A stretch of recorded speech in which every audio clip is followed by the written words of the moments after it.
All right, if you have a toddler, sleep might be an issue. To help us, who better to help us than with Babes and Beyond? She's a pediatric sleep consultant. She's Kim Davis, and she joins us right now. Hello. Hello. It's always wonderful to have you on the show. Thank you. I love being here. Babes and Beyond. Yes. Tell us about this amazing business you've got going on. Well, Babes and Beyond is a pediatric sleep solution company. Okay. So we help sleep-deprived families get their sleep back on track, helping them with sleep associations if that's going on, just really centering on the family and making sure that everybody is getting the most appropriate sleep that they need, right? Sleep is the basic foundation of everything. If you don't get sleep, nothing works. So I'm here to help. So this is definitely an issue. It is. Yeah? It definitely is an issue, yes. Okay, so define toddler for us. Toddler, well, people have different definitions of toddler, but usually you're referring to children who are between 1 and 3 years of age.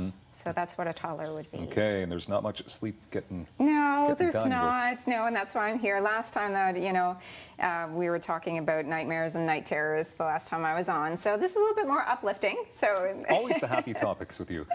Because I'm making light, bedtime battles yes. are an actual issue. So define that term for us. What is a bedtime battle? Bedtime battles, well, I actually have a beautiful sign here that actually describes it. So it's a perfect time for kids to ask questions, request food, require additional bathroom breaks, just any excuse that they can think of. This is what goes on. And sometimes bedtime battles can last hours, hours with children. And I went through that with my children, and it's challenging. You know, you're exhausted at the end of the day, and the last thing that you want to do is to, have the battle of the wills, like I say, for bedtime battles with your child. So it's hard. They always want another 5 minutes. Yes, another hug, another kiss, whatever it may be. It's never good to start up a movie at 7 o'clock when their bedtime is 7:30. No, not a good choice. Not a good choice. No. Not a good choice at all. Okay, so how big of a problem is this? I mean, with families? It's a huge problem, actually, because once they move into their kind of big girl or big boy bed, this is when the issues start happening, because there's,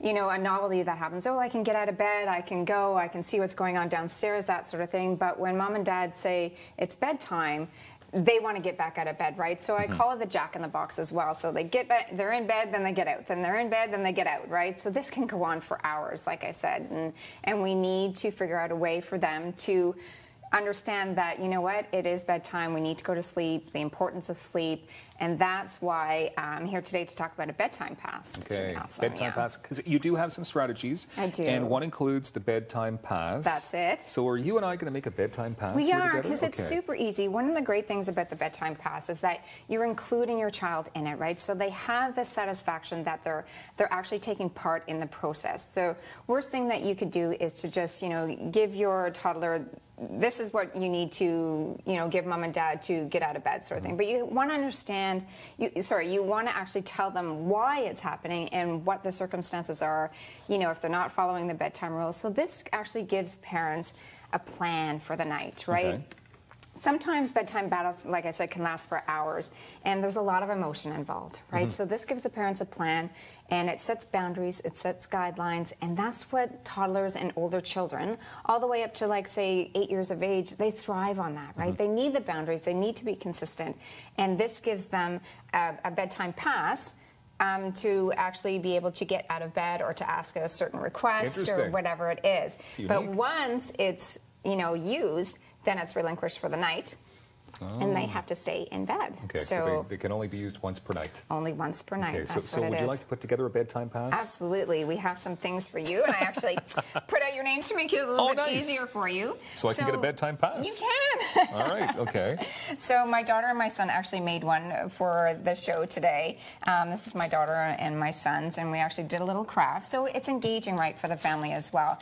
And it gives them a sense of purpose, right? This is what I made. And what's actually funny, too, is you find that a lot of the times when you actually hand over the bedtime pass to them, they'll actually think about it. And sometimes it's actually not used because they're there thinking about it in bed. Okay, I have one choice. What is it going to be? That's right. Yeah. That's what happens. So sometimes the bedtime pass isn't even used because they fall asleep trying to think about, okay, what am I going to use this pass for? What should I add to this? Dragonfly? Anything that you want. And there's markers here. There's so many things that you can do. And this is all from the dollar store, right? So it doesn't have to be fancy. And you can also print them out online. So there's one here that I brought, which is, you can print it out online. There's different different ones here that you can use. So you don't have to do the craft with them, but this is more engaging. And like I said, you know, they're so proud of it and they're going to hold on to it. So it's great. Yeah. All so right, there you go. You have your own bedtime pass. I made a bedtime pass. Oh, look at that. And it came off. The letters all fell off.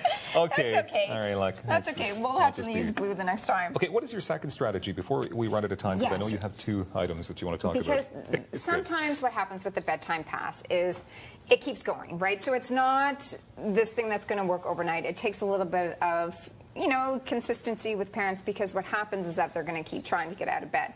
So once the bedtime pass is used, parents need to use another strategy called silent return. And this is very difficult, right? When I say silent, I mean absolute silent. There's no engagement whatsoever with your child. You let them get back into bed all by themselves, because what happens is that if there's any kind of engagement, whether it be positive reinforcement, negative reinforcement, there's an interaction. There's a game going on. So you want to make the game stop. And you want to have it not being fun anymore, right? So when it's not fun, there's no reason to get out of bed anymore. So it could be one kiss, one good night, whatever. That's an interaction that's going to keep it going. So the silent return is to bring your child back into the room, and it could take, I don't know, like 50, 60 times until they actually get used to it. Sometimes it does take that long, and I've had families say, you know, is this ever going to end? And then one day it just clicks, and they're like, okay, this is not fun anymore, and the game stops. Right? It all sounds quite tiring just thinking about this tiring. every night. But you know what? The older the child is, the easier it is, right? So that's why, you know, you wouldn't start the bedtime pass with, you know, a 3-year-old or something, right? So. Babesandbeyond.com, pediatric sleep consultant Kim Davis, thank you very much for being here today. Thank you. More daytime coming up.